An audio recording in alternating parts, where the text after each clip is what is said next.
spontan. Selamat siang Kak. Siang. Jadi kita mau bicara sedikit tentang Ocak-Ocak Madura. Tapi sebelumnya mungkin kakaknya bisa perkenalkan diri. Oke, salam kenal semuanya. Halo, nama saya Raditya Mirza Fersa, selaku salah satu aktivitas akademika Universitas Pendidikan Madura. Ya terserah, saya bisa dikenal sebagai mahasiswa sastra Inggris saya pasti ya. Semester akhir saya sebagai ketua angkatan sastra Inggris juga. Lalu setelah itu mentor mahasiswa daripada program MBKM Pendidikan Mahasiswa Merdeka, dan juga salah satu staf internasionalisasi kampus di International Relations Office of UTM. Ya, terus kalian bisa mau mengenal saya sebagai apa. Terima kasih. Orang Madura itu ada salah satu ucapan, yaitu orang laki mati acarok, orang bini mati arembi, atau bisa dibilang dalam bahasa Indo, laki-laki mati dikarenakan berperang dan perempuan mati dikarenakan melahirkan. Itu menurut Kak Mirza pengertiannya, dan mungkin terapannya dalam karakter masyarakat Madura sendiri gimana? Ya, jadi kita artikan dulu ya. Kan orang mati acarok, orang laki mati acarok, orang laki-laki mati karena carok. Carok itu kan salah satu tradisi ya, tradisi loh ya, bukan budaya. Tradisi yang buruk kan, tidak semua budaya sudah pasti bagus semuanya.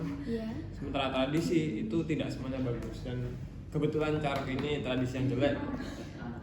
Sementara orang ini mate R&B, orang atau perempuan Madura mati karena melahirkan. Kalau kita maknai, apa sih maknanya? Kalau diartikan secara harfiah, misalnya kita maknai secara harfiah, orang laki-laki meninggalkan acarok, mungkin iya, karena kan memang ya sebenarnya kita harus mengenal apa itu carok. Merupakan salah satu tradisi di Pulau Madura, salah satu bentuk penyelesaian masalah. Tapi ya yang apalagi perihal harga diri, perihal keluarga, orang tua utamanya. Nah, memang kan pada dasarnya yang carok itu laki-laki, tapi bukan berarti ini peribahasa ini memang benar-benar karena menyebut orang yang carok terus ini peribahasa untuk orang yang carok, bukan.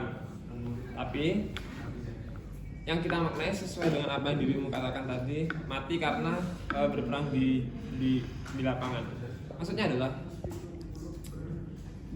di dalam falsafah kehidupan Madura, laki-laki itu kan pada hakikatnya bekerja, sementara yang bini tadi yang perempuan melahirkan. Ya, budaya patriarki lah ya.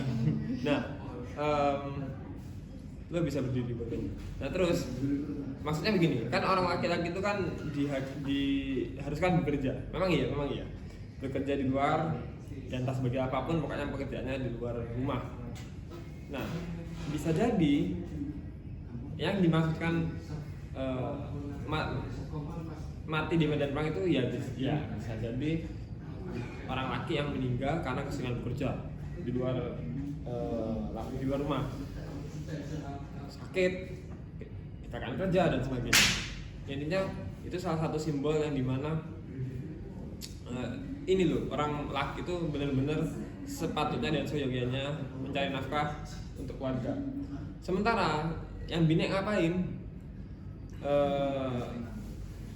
Biar kelihatan kalau bapaknya bisa berdiri. Nah, orang bini itu ada 3 sih. Saya pernah baca buku pokoknya orang bini itu give birth, melahirkan, taking care of family, ya merawat keluarga, merawat rumah tangga, sama urusan dapur pokoknya. Memang iya ya. Kita tidak bisa jatuh bapaknya. Kita tidak bisa menangkal fakta tersebut. Itu mungkin kalau misalnya dikaitkan dengan budaya kehidupan orang Madura, falsafah hidup Madura. Tapi yang saya lihat sekarang mungkin itu Madura yang maaf ya, yang Maduranya itu masih kolot, masih nyelor. Iya, masih nyelor. Tapi kalau Madura sekarang saya kira semua sudah bisa open minded, memiliki pikiran terbuka. Kesetaraan gender, orang laki perempuan itu setara. Mereka pantas mendapat kehidupan yang layak, yang baik, dan tidak ada tidak ada perbedaan di antara keduanya. Nah, yang laki ya tetap pada kegiatan demikian, yang perempuan bisa berpendidikan tinggi, berkarir secara sebagaimana orang-orang laki itu. Intinya kalau terkait pendidikan Pak, ya itu mungkin apa ya, budaya kehidupan yang ya sedikit kolot, tapi saya kira orang Madura semua, saya yakin pikirannya sudah terbuka semua, sudah tidak open minded ya, tidak kolot lagi, dan sudah jarang sih, sudah mulai jarang ditemukan bahasanya peribahasa yang ini diwujudkan dalam kehidupan nyata. Terima kasih. Ada lagi suatu ungkapan dari masyarakat Madura bahwasanya lo kana daging bisa ajai, lo kana ate tidak tambenah kabojenah ngerok dere, atau dalam bahasa Indonesianya, luka daging di kulit bisa dijahit, tapi luka hati tidak ada obatnya kecuali dengan menyeruput darah. Ini maksudnya bagaimana dan kaitannya dengan masyarakat Madura itu apa Pak? Begini, memang secara faktanya kita maknai secara ini dulu lah, konotatif, denotatif. Lukanya daging, ketika kita luka fisik, yes, karena berbagai sebab ya, sebab bisa karena kecelakaan, bisa karena ini, karena itu, bisa dijahit. Memang faktanya demikian. Tapi kalau sudah kena penyakit hati, kena jeruak, yes, karena hati yang sakit atau organ dalam, ya, saya bahasakan demikian, harus ya jarang adanya obat. Kalaupun ada, harus melalui effort apa ya, usaha yang lebih lumayan dan ya kadang-kala ya itu tidak ada obatnya, memang wujudnya ya operasi gitu. Tapi kalau kita maknai secara konotatif, ketika kita melukai atau ketika kita ya bertarung ya, melakukan hal yang melukai anggota tubuh, kulit, tangan, kaki, jelas bisa diobati. Banyak sekali obat yang bisa meringankan sakit atau luka tersebut. Tapi ketika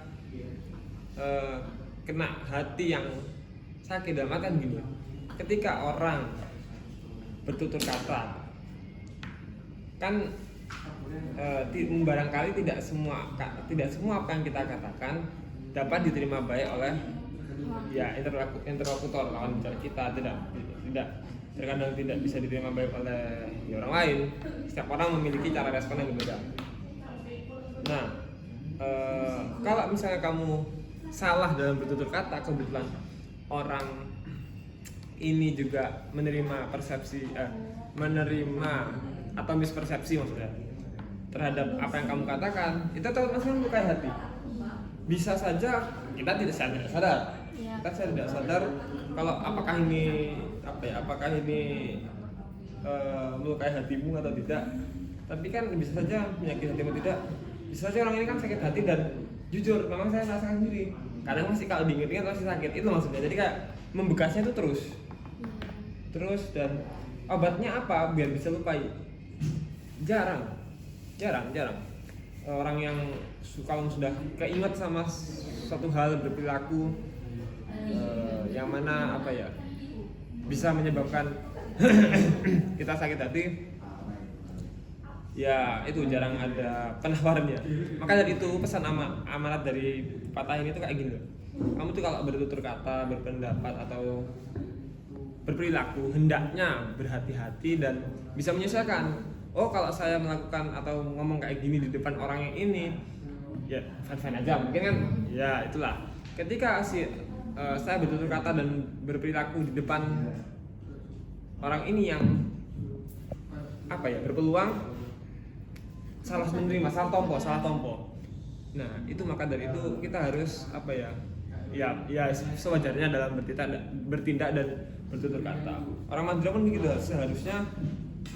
Saya kira jarang ya kalau orang Madura yang ya mungkin ada lah, teman saya juga ada orang Madura yang terkadang bikin sakit hati itu ada. Jadi yang budaya apa ya, kalau kita sangkutkan dengan falsafah hidup, hendaknya orang Madura itu kadang harus ini, apalagi kalau ketemu orang baru ya, tetap berbahasa dan bertindak laku yang normal-normal aja. Kecuali oke lah kalau mungkin sama-sama tahu kalau ini cuma guyon, sama-sama tahu kalau ini memang nggak baik, cuman sudah biasa, sudah apa ya, keakraban ya, faktor keakraban mungkin ya fan-fan aja. Ya kebetulan memang peribahasa ini terjadi di salah satu grup yang ada sayanya, saya tergabung dalam salah satu sejumlah mahasiswa dalam jumlah tertentu, yang dimana katakanlah si mahasiswa 1, mahasiswa 2, mahasiswa 2 itu mereka itu sebenarnya saling bersenda gurau antara mereka berdua ini dengan ya katakanlah dengan gaya bicara mereka. Sementara si pembicara orang mahasiswa ketiga ini nggak tahu menahu karena tidak memahami arti apa yang mereka bicarakan. Namun sebenarnya apa yang orang dua ini katakan yang merujuk kepada dia itu sebenarnya memiliki arti yang tidak bagus. Sementara si mahasiswa tiga ini mendapat informasi bahwasanya apa yang orang dua ini bicarakan kepada kamu itu artinya sangat tidak baik. Nah, otomatis mahasiswa ketiga ini merasa sakit hati, wajar lah kan, hal-hal yang buruk dikatakan ke orang ini apa ya tidak sakit hati. Ya otomatis saya sebagai apa ya Pak, kalau misalnya saya yang begitu kan ya pasti sakit hati juga, dan kalau bisa dibilang bekas ya pastilah itu apa ya, kayak kalau diingat-ingat bikin sakit. Nah itu loh, kalau if you can feel what I feel, ya pasti juga nggak terima. Jadi intinya itu perwujudan di dunia nyata peribahasa ini harus lebih bijak dan memperhatikan apa yang tutur kata kita. Oke, lanjut yang ketiga, ada peribahasa lakon lakoni kenengan keningi, atau kalau dalam bahasa Indonesia apa yang menjadi tugasnya dikerjakan dan apa yang menjadi tempatnya ya sudah tempatnya. Tuh gini, kenengan lakonen. Ketika kamu diamanahi atau diberi mandat dalam itu, saya percaya ke kamu diberi kepercayaan, hendaknya kepercayaan tersebut diindahkan, hendaknya dilakukan dan jangan ingkar. Misalnya begini, kamu saya amanahi sebagai ketua angkatan, kamu saya amanahi sebagai ketua apa, sebagai kepala apa, sebagai presiden apa, ya sebagai presiden maksudnya. Kamu sebagai yang saya amanahi sepatutnya menyadari kalau ini loh, aku diberi tempat untuk dia di mana ya, di tempat tertentu menjabat ya, diberi tanggung jawab sebagai ini. Lebih baik kiranya ini loh, saya jangan mengingkari, saya jangan saya melakukan apa yang dia percaya, ya oke lah semampu saya. Jangan sampai saya mengecewakan orang tersebut yang telah mempercayai saya. Apa dampaknya? Ya jelas orang tersebut bakal lost respect kepada kita karena menyelewengkan kenangan, menyelewengkan jabatan, menyelewengkan salah satu amanat lah. Mungkin ini kalau misalnya orang Madura ya itu ini kan terkait amanah dan tanggung jawab ya. Alhamdulillah saya ya tetap ada orang-orang yang sudah dibutakan akan nikmatnya dunia karena peribahasa ini ya, mungkin artinya dengan yang tadi biasanya. Nah, ada salah dua kepala daerah bahkan yang saya tahu siapa orang-orangnya. Ketika menjelang akhir-akhir jabatannya, orang dua ini menyalahgunakan jabatan yang ia punya dengan cara apa? Korupsi, lalu ya sudah, padanya kan kami sebagai warga masyarakat yang daerah yang dipimpinnya merasa dikecewakan. Kamu kok ingkar sama apa yang kami amanahkan ke dirimu? Pada akhirnya ya itu tadi, kami kehilangan kepercayaan. Kan orang kalau misalnya sudah kehilangan kepercayaan, untuk mengembalikannya kan susah. Nah, maka dari itu ya hendaklah kalau misalnya kita diberi amanah, ditanggung jawab, ya diindahkan, jangan ingkar lah, dilakukan dengan sebaik-baiknya. mungkin kaitannya sama masyarakat Madura Hmm. tentang apa hal tersebut yang lakon-lakon kan. Itu tadi sebenarnya orang Madura itu saya kira amanah-amanah saja ya ketika sesuai dengan apa yang tercermin di peribahasa tersebut. Cuman mungkin ya saya katakan aja oknum lah, oknum tetap ada oknum lah.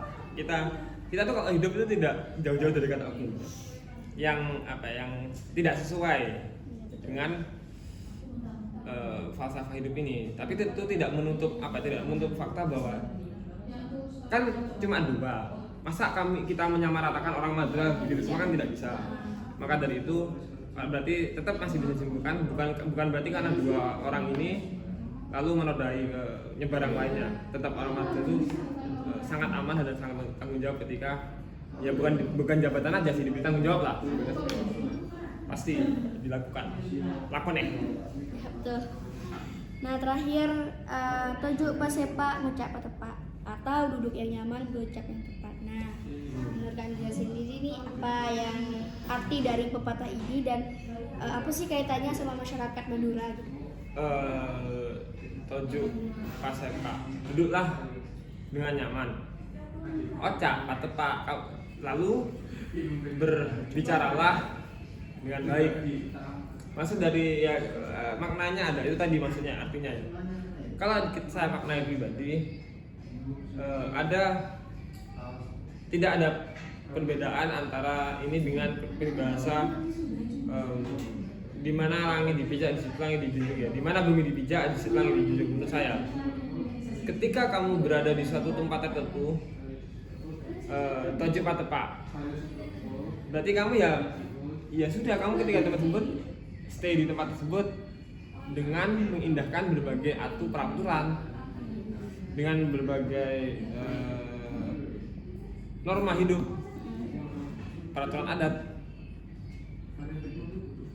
Lalu ocak patepa di sini yang mau saya maksud, berbicaralah atau jagalah perilaku atau tindak tanduk tersebut. Maksudnya gini, ketika kamu berada dalam suatu tempat, ya jangan samakan norma kehidupan atau peraturan-peraturan yang ada di sana dengan yang ada di peraturan yang ada di daerahmu. Contohnya, saya berasal dari Madura. Saat saya pasukan mahasiswa tahun 2022 ke Makassar, tentu ada beberapa perbedaan yang berlaku di Makassar, dan jelas sih saya tidak bisa samakan apa yang saya alami di Madura, apa yang saya lakukan di Madura kan barangkali tidak selamanya tepat sesuai dengan peraturan di Makassar. Maka dari itu ketika kamu berada dalam suatu lingkungan yang baru, paling tidak kamu bisa menjaga tutur kata, atau paling tidak kamu bertindak secara normal lah, secara peraturan umum ya. Jangan sampai ketika kamu di suatu tempat, di suatu lingkungan yang baru, kamu melakukan tindakan hal yang sama seperti apa yang kamu biasanya lakukan di daerahmu, namun itu dapat menyinggung warga lokalnya, seingatnya warga lokal tempat tersebut. Ya, ujung-ujungnya kamu dicap jelek, ujungnya kamu dicap buruk oleh ya let's say masyarakat setempat. Maka ya kebetulan kan saya dari Madura waktu itu ke Makassar tidak sendiri. Kami berlima, 1, 2, 3, iya berlima sama saya.